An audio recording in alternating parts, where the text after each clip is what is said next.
Hi there, kids. My name's Matt Murdock. Now, kind of out of practice, we haven't done this for a while, so here goes. Ladies and gentlemen, boys and girls, children of all ages. I'm stiff. Okay, live from Studio 4F here at the beautiful complex of SIC TV. It's the Mandrake Radio Show starring, I think, if he shows up, Lionel Mandrake. And, well, let's just go ahead and just do this thing here. He's disappearing on me again. Ladies and gentlemen, the master of disaster, the Count of Monte Fisco, whatever the heck that is, he made me say this, that the supreme leader of talk, ladies and gentlemen, Lionel Mandrake. Thank you very much. Thank you very much. Welcome to the Lionel Mandrake radio program. And I am your host, Lionel Mandrake, with my trusty co-host, Matt Murdock, which I'm actually, I need to make an announcement. I've made a career change. I've decided that I am no longer going to be using the name Matt Murdock. From now on, you may refer to me as Crazy Tony D'Amato. Oh, my goodness.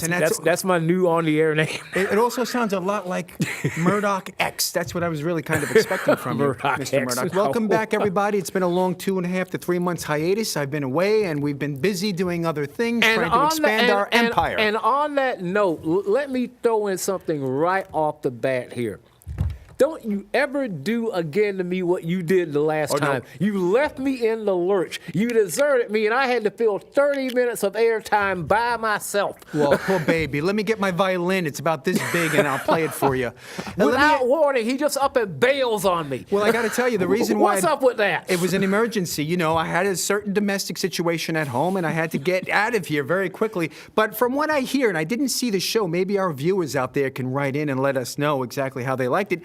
You handled yourself pretty well. You almost were like me, the Count of Monte Fisco, and the supreme leader of talk radio on television. Now, where does this come from? Count of Monte Fisco? What? What kind of crackhead that is? I stole it from Apollo Creed in Rocky II when he was having all these different titles, and the Count of Monte Fisco, the Master of Disaster, the this and that, the Svengali of left hooks. And then Rocky Balboa goes, "You got enough titles there?" He goes, "Yeah, I think that's about covering it." He is the Sultan of Swing. Yeah. Dun, dun, dun. It's to the audience out there, I'm a little rusty. I don't mean to appear agitated and nervous, but if I do appear that way, the reason is I quit coffee and some beer for the last month. And so I'm a little on edge and hyped up because, everybody likes a nice cup of Joe in the morning. Am I right, Mr. Murdoch? Yeah, but can I ask you a question first? You just did. Thank you. Moving on to the next topic. Why are you wearing sunglasses on top of glasses? Well, that's a very good question. I don't mean to bore the audience, but we're inside of a radio studio we've already doing that, so... We're inside of a radio studio that's masquerading as a television studio, broadcast facility, which it actually really is. But all this time, you just alerted me a little while ago before the show, we're actually in a TV studio. And I've only been trying to tell him that for months. I mean, Mandrake Radio. Now he gets it. It sunk in finally that we're in a TV studio. It took a 2-month vacation for him to finally understand that we're on TV and not the radio. The karmic wheel was spinning, and I hit a moment of clarity, and I just realized it when you mentioned it. Look, we're in a TV studio. In other words, Mrs. Mandrake hit you upside the head with the paint roller. No, it was a heavy-duty cask. It was one of those one of these little cast iron skillets. But what I wanted She may be little, but she's feisty. She's feisty. But what I wanted to mention about the TV studio and why am I wearing 2 pairs of glasses, these particular glasses are Gunnar blue light filtering glasses for my, for eye health. You want to be careful when you're under, ultraviolet and infrared and high energy studio lights like these xenon lights that are above us. And it's not good to be under these lights for extended periods of time. In our radio studio, which I just realized is a TV studio, it may be better if I wear the blue light filtering Gunnar glasses and then for an extra safety precaution, put my Carrera, Speedway filtering glasses on over them just to be safe. Now, in any event there, Mr. Murdoch, you had a few interesting things that have happened to you, which you might want to impart to the audience, that you had a little house fire, I heard. Yeah. Was it a firebombing, or one of our ex-fans might have found out where you are? It was not a firebombing. It was my next door neighbor in the building where I was living decided that he wanted to cram a bunch of stuff into his apartment. You know how they tell you not to use, a bunch of power strips and extension cords and how they can be fire hazards? Yeah, that's usually what you learn in elementary school, including don't put the wire underneath the carpet, especially if it's a heavily trafficked carpet. Everything that they tell you not to do with power strips and extension cords, this guy was doing. And he had like a whole house full of stuff crammed into one room, and the wiring in the building was like an 80-year-old building was faulty.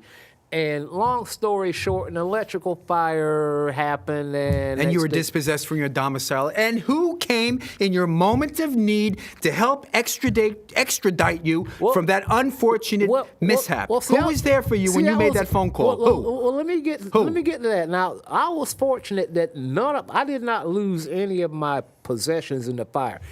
He's got all my stuff at his place. That's right, exactly.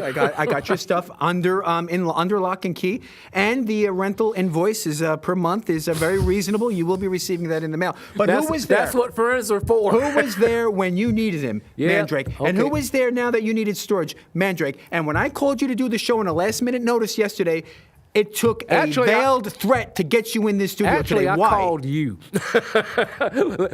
Let's not get it twisted. I called you. Oh, so then why did I have to? Why did you then force me to make the threat? Of course, it was after he sent me an email message threatening to burn my stuff if I didn't do the show. And within as clockwork. Can you say extortion, ladies Can you and say gentlemen? Clockwork Orange? Because within 10 seconds he was on the phone saying, "Yeah, we'll do the show tomorrow. We'll come in. We'll do a nice show. And we'll talk about such interesting topics as Harvey Weinstein. We'll talk about topics like which is a pretty interesting and kind of a disgusting story. Yeah, if you ask me. There's a lot of stuff that's been going on in our absence that we really need to touch on. I don't even know if an hour is going to be enough to get. We might have to do 2 shows. Well, that's okay because we have all night. I'm sure that the crew in the booth back there wouldn't mind listening to us all night long and all morning long if we have to get our message out there to the people of the United States of these Americas. Okay, we've had hurricanes, 3 in a row, major hurricanes. We've had Puerto Rico virtually wiped out with no power, no water, no supplies until President Trump tried to step in and correct that situation. And what kind of thanks did he get from the mayor of Puerto Rico? He was called all kinds of names, incompetent, that he wasn't helping anybody and he didn't care. It was all fake news and a lie. And you know what was funny about that? Who did it take to expose the mayor of Puerto Rico in the lie that she was telling? Lionel Mandrake. Rivera. When Geraldo Rivera calls BS on you. That's a great point.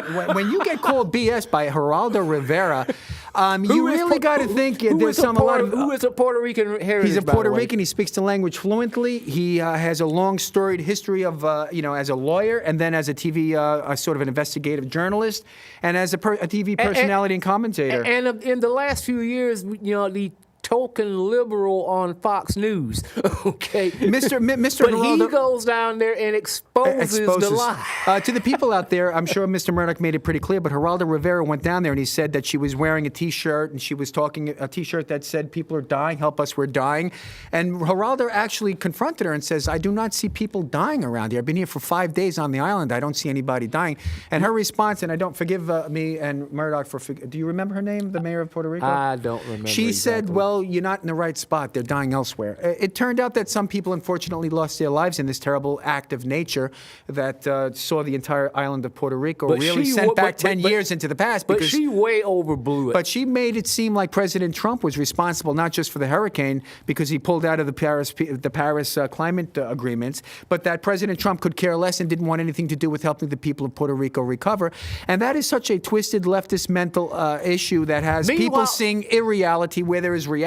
the reality of action and the imagination of the left that can't seem to call things what they are. In this case, he's taking the best action that he possibly could as president to help the people of Puerto Rico. Meanwhile, as she's making all these wild accusations, where is she standing? In front of a virtual warehouse full of stuff that had been sent. Of water, of supplies, of different medical implements and bandages and all the rest of it. She was in a warehouse actually saying, we have nothing and we need help. In the meantime, all the help was there, and it turned out, and if I'm incorrect, please send me an email saying you're wrong again. But if I'm incorrect, I hear that the union that handles the drivers, I think it's the version of their version of the Teamsters, I was about to bring that up. refused to transport the supplies to different locations because of some union issue. What was that all about? I don't know exactly, but from what I was told, there's people been saying that, we were on the job,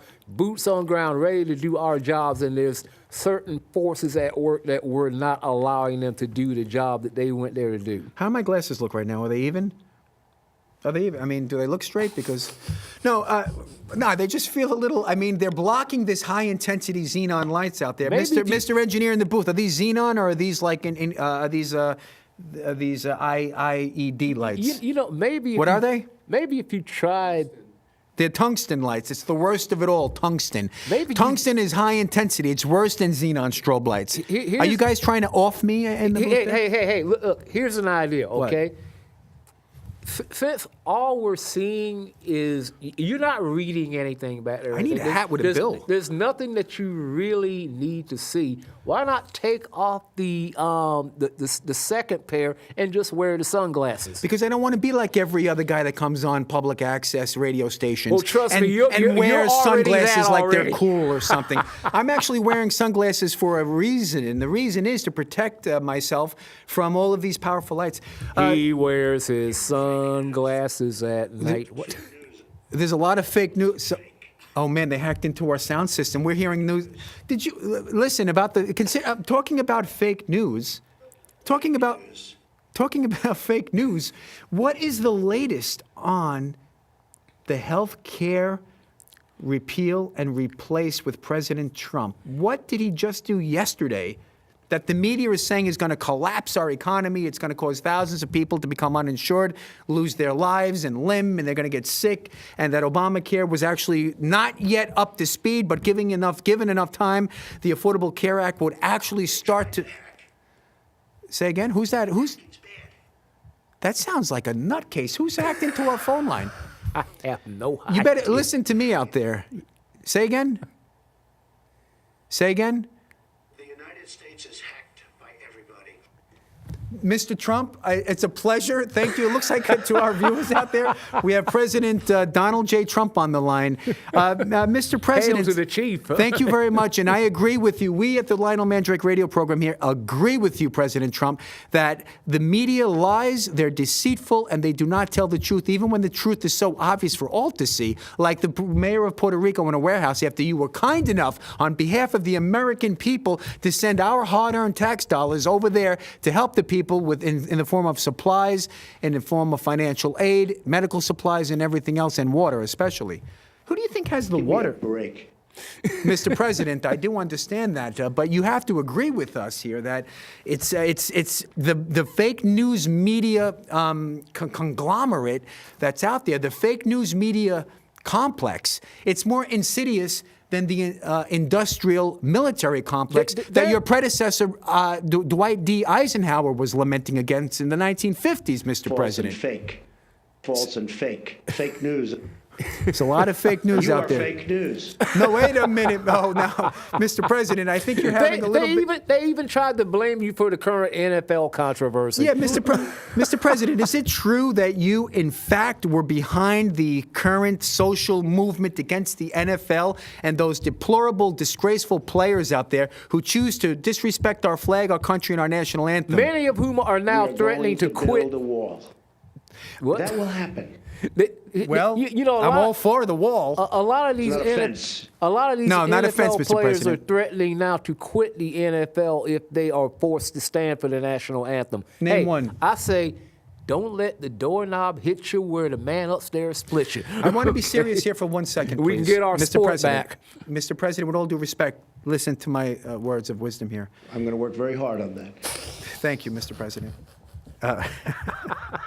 We have some pretty good engineers and producers in that booth today. Mr. President, thank you. I appreciate your time. Mr. President, do you honestly believe that the fault does not necessarily lie with the players, but that the fault lies with the owners of the teams who, from the very beginning, as you mentioned yesterday during the Hannity interview that was aired, that they could have stopped this in the beginning by suspending Colin Kaepernick for 1 game, and if he did it again by kneeling, showing disrespect to our national anthem and setting this thing off, suspended him again, and if it was a third time, completely firing him.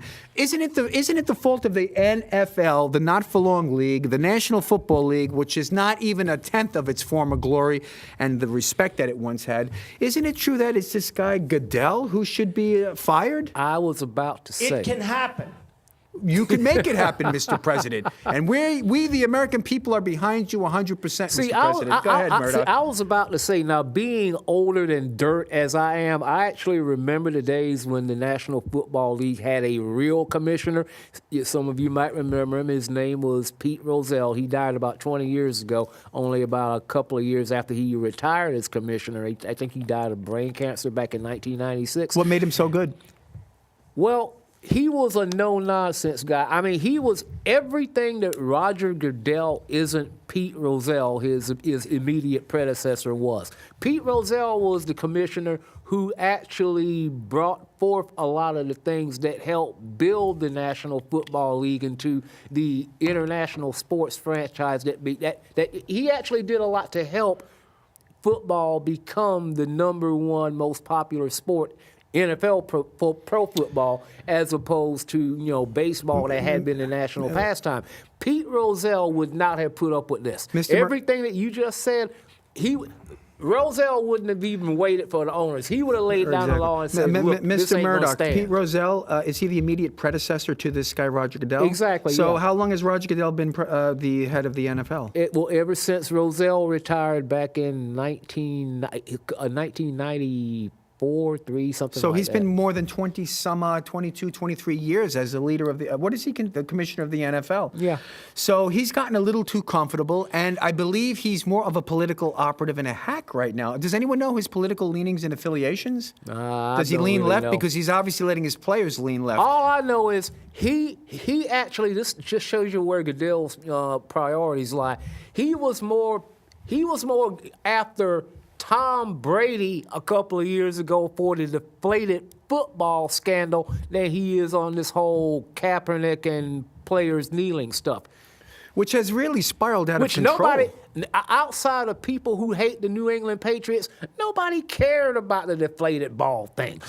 Now, wait a You know? minute. Now, if it gave an unfair advantage to another team or another quarterback, then it might be something that's, as a matter of fairness, that should have been addressed. However, I take your point, and that is that this whole thing with the national anthem, our great national anthem written by Francis Scott Key. Mr. President, I love our police, too, and we respect our police. And I would like to continue the discussion about the NFL. We'll get right back to you. Now, where was I? Mr. President made me lose my my train of thought. Look, the NFL scandal right now, and to me it is a scandal, is that Roger Goodell did nothing from the very beginning when he had an absolute chance and responsibility to prevent this. And now what's funny? They've got guidelines for everything in the NFL. There's no acts of like taunting or over expressions of enthusiasm when you hit the end zone with a touchdown. You can't, for example, when those police officers in Dallas were all massacred a year or so ago, there were some players who wanted to get together to honor the police department. I love our police. Actually, we love our police too, Mr. President. Now let me allude on what you're talking about. It was my favorite team, the Dallas Cowboys. Now, Amen. I know in the New York area, that's a cardinal sin. We used to love them too up in New York area. But I have noticed there are a lot of Cowboys fans up here in New York. But anyway. Maybe the cheerleaders have something to do with it. Well, yeah. They were hotties. I can't argue that. But no, at the time when the incident that you referred to took place, the Dallas Cowboys, with it being a local issue with them, wanted to wear armbands showing solidarity and support for the Dallas, police department that had suffered all these losses. And the National Football League, under the leadership of Roger Goodell, prohibited them from doing it. And yet they didn't prohibit Colin Kaepernick, I believe it was Colin Kaepernick, but correct me if I'm wrong, from wearing socks. From wearing socks that featured a pig wearing a police hat. So in other words, pigs. That's that's what he was wearing. Who cares what they say? That's right. like We don't this care guy. what those stinking liberals say. You stinking liberals. You know what? Now, we okay, don't like liberals, now- but we are on a discussion right now about the NFL, Mr. President. So, cool your jets for 1 second with all due respect, Mr. President. Now, With all due respect. since we're bringing up Colin Kaepernick, let's bring something out. And a whole lot of this has been swept under the rug or just totally ignored by the media. That's trying to make him out to be some kind of great martyr who sacrificed his civil rights career leader. for a cause. You know, let's tell the truth about Colin Kaepernick. Number one, a big part of the reason, it's not just because of what he did that caused all this. It's the reason why he's not playing. You mean in the kneeling league during right the now. national anthem as a form of protest against minority oppression that he perceives? That's the scapegoat. That's the scapegoat issue. Let's tell the truth.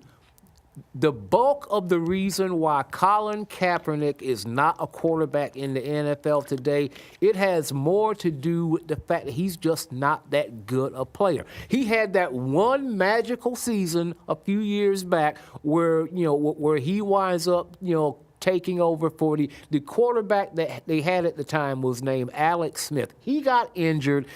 Kaepernick was the backup. He steps in, and all of a sudden, he looks like this great quarterback, and then the 49ers wind up in the Super Bowl. Colin that year. Kaepernick was a quarterback? Yeah. Oh, I okay, didn't know that yeah. because I don't follow football. He doesn't follow football. But so yeah, all right. So a quarterback is a major position in a team. I mean, you're like the captain of the team. I'm telling this partly to educate you on what's going on. Thank you so since very you- much. since I really- you're not- Mr. President, since can you get you're- me out of since this you're not one a here, football please? fan. But anyway, Colin Kaepernick, the 49ers wind up going all the way to the Super Bowl that year. And he's being hailed as one of the great up-and-coming young quarterbacks in the league. He was going to be part of the next elite group of young quarterbacks. Right. All right. Well, they go to the Super Bowl against the Baltimore Ravens, and the Ravens figured out how to stop him, and the 49ers wind up losing the Super Bowl. He was the quarterback during that Super Bowl. Yeah. And they lost. And against they the Ravens. lost because the Ravens figured out, they studied him and figured out how to play against him and shut him down, all right? Well, they dropped to their knee, and then he just... Now, here's the thing, all right? After that Super Bowl loss, every other team in the league studied those Super Bowl films. It's like the Ravens provided the rest of the league with a blueprint on how to play against Colin Kaepernick. So what was his Achilles heel? And next thing you know, he once everybody figured out how to play against him and contain him, his quarterback rating and skills just went down. So he the was a tubes. one-trick pony, and once he was basically a one-trick pony. So once his gig was up, can I say gig without appearing racist? or anything? 'Cause it sounds like a. I never heard. Sounds like a bad I've word. never heard that before. So the gig was up. But anyway, so all right. So his quarterback rating fell, and next thing you know, he's no longer being talked about as one of the next great quarterbacks and all But that. my question- He even got to a point where he even lost his starting job. Okay. Okay, but we don't care about his career. We want him to crash and burn. I'm glad he's going to be working at Look, Wendy's pretty soon. I'm trying to explain to you how things got What where was they his are. weakness? That's what I want to know in 10 words or less. That's not really the issue. The issue is he got exposed as a quarterback that wasn't that good. His career was already going downhill. He was already looking like being a flash in the pan as opposed to being a great quarterback. And next thing you know, he's not even being talked about anymore. Then he hooks up with this girlfriend, this new girl that comes into his life. She's a California radio and TV personality who is a vocal Black Lives Matter supporter and a Muslim, all right? And she gets inside the guy's head and puts all kind of ideas there. Anti-Americanism, anti-colonialism. America's a guilty civilization. Every white person has some kind of reparations that they need to give. Exactly. And who is this radio host? I'd like to give her a call and interview her. Okay, well, from what I understand, I'm a very high-profile person. we know that, Mr. President. There are Yeah. none more high profile Okay. than you, Mr. President. And my telephone and my phone is always open to you. When you give a call, I will pick it up. It will never go to voicemail, Mr. President. I promise you that. So basically, the whole thing started. Colin Kaepernick got used to all that press everybody telling them, the world how great he was, and all of a sudden that conversation was going away. If this stuff if this controversy hadn't arose, he would have been out of the league already anyway. Mr. Murdoch, I understand that, and to me, it's pretty clear as a person who doesn't follow football or sports. But he didn't want to just go out with a whimper, and he wanted to go. He knew that he was done, but he figured if he was going to go out, he was going to go out in a blaze of glory. Mr. Murdoch, there's something called draft picks. He wasn't picked for any team, so he's sort of on a waiting list or something? No. What happened was, see, this is the other part of the story that's not being told, all right? Colin Kaepernick actually could still be in the NFL right now. The 49ers did not let him go. They were actually going to keep him, but what it was... One moment. You've heard it live here on the Lionel Mandrake radio program, an expose. Colin Kaepernick is actually not dismissed from the 49ers. What team are they, 49ers? San Francisco 49ers. San Francisco 49ers. They actually... He doesn't want to play. He's a lazy bum. Listen, it's more to it than that. They actually were going to keep him, but... they were not going to pay him. He was trying to renegotiate his contract. They weren't willing to pay the money that he thought that he still deserved because he still thought he was this great quarterback. And they said, nah. So what Kaepernick decided to do is, I'm going to declare myself a free agent because he was so sure that somebody else was going to pick him up. Mm-hmm. And actually, now here's the other part of the story. He actually could have been with, ironically, the Baltimore Ravens, the same team that defeated him. Yeah, because the now retired Ray Lewis, that great defensive player for the Ravens, he actually intervened and said, "Look, give this kid a shot." All right, and the Ravens were this close to giving Kaepernick a contract, but what happens? The girlfriend, the Black Lives Matter Muslim girlfriend, who's also a radio show activist, starts shooting off her mouth talking about how all NFL owners, including the Ravens, who were about to give her boyfriend a new job, were racist. And, the Ravens said, all right, that's all right, forget about it. Well, how many zeros were at the end of that figure that they proposed to him? I don't know, but all I know is... How much was he making before? I don't really follow that part of the sports. All right, thank God. Well, all I'm saying is Colin Kaepernick could still be in the NFL right now, but because of his own stupidity and because he couldn't tell his girlfriend to shut her trap and keep out of it, and no team's really going to want to take him, not just because of the baggage he brings with him with all this controversy he stirred up, but also because he just ain't that good a player. He ain't that good of a player, okay, but that's not the point. He's done damage now to both national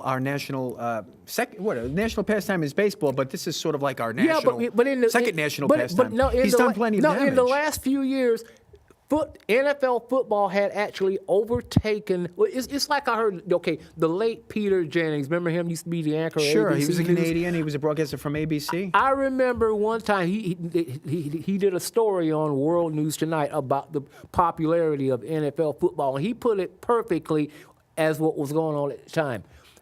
Baseball may be the national pastime, but football has become America's favorite sport. Now that was makes true. sense. And that was true. And it only makes common sense. It sure does, Mr. President. You see, we have a president. To the audience out there, audience out there, our president, President Donald J. Trump, he's actually listening to our broadcast right now and offering his opinions about some of the things that we're talking about. Thank you very much, Mr. President. But see what's right.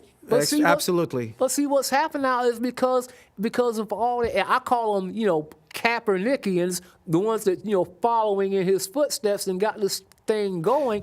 And it's damaging the league. People are saying, all right, screw the NFL. I'm not going to watch it anymore and all that. I mean, there's a big viewer boycott and all that. And now advertisers are starting to get involved. And bottom line is, this is now costing the NFL money. It's not good for business, Mr. Goodell. Which is now when all of a sudden Roger Goodell wants to say, well, we got to do something about this. It's too late. The horse has already left the burning barn. Mr. Murdoch, I wanted to move it along because although we discussed a bit about Colin Kaepernick and the NFL, I just want to make one last thing about the NFL. If you can't stand for our national anthem and show some decorum and respect at your work, at your place of employment, these are employees who are employed by employers who own the teams, who can clearly say to them, You have to stand, put your hand on your heart, show respect for the flag, and then go out and play the game. Those are the rules of the workplace. If you can't handle those rules, then you are fired. You fired yourself. Get the hell out. See, that's another thing. That's right. See, that's another thing. See, people got this whole First Amendment thing confused, all right? Yes, we do have a constitutionally protected right of freedom of speech, but that kind of doesn't cover the workplace, because the workplace, as you say, is a business, and the people who own the business have the right to set the terms of what they consider acceptable conduct in their business. So it's not infringement on First Amendment rights.